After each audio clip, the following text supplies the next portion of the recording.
Peygamberimiz aytıptır.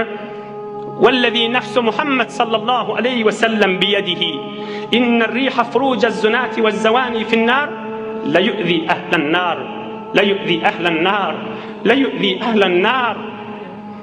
Tövbe etmeni, ayıbı gurrunlu bir zat dip özün ağlap, zinaga müptela olup dünyadan geçen adamlar, kıyamatta şolan avratından bir hafa is çık diye Peygamberimiz cehennemin içinde oda yanıp duran adamlara şon porsuluk verer diye.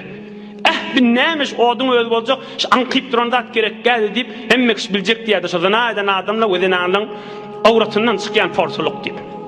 Bir vaqtda giriftar bolup baryan, allanıp baryan. Näme etmeli şonda? İki daha da qaim bol. Biri Allah'ını yattan çıkarma. Allah seni görüptü. Allah Teala seni görüp ötü. Şonu yattan çıkarma. Her yer olsun Allah Teala hazır ve nazır. Emma şeytan seni ağlıyor. O bizli günah etperen kan Huday geç ya rahim. Kan adamlar ve tövbe etpir tane adam ve kuvvetli seni yine ağlanacak boluyor.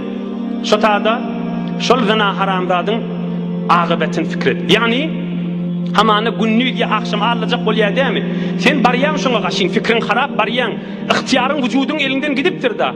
Bir lahza fikret, şondan bir sagat soňram ökünjegiňi. Bir sagat soňram fikrin harap boljagyny. Bir sagat soňram wujdanyň dargajagyny. Ol demir ýanyk mert musulmandyň indi tıkırdap duran bir desmal ýanyk ejiz bir zat boljagyny fikret, sen hawaň gaçyrar. Seni şo zatdan alıp galar. Mun adyna näme diýeli? Bir lahza fikretmek 70 ýyl ibadatdan gaw diýerler şe.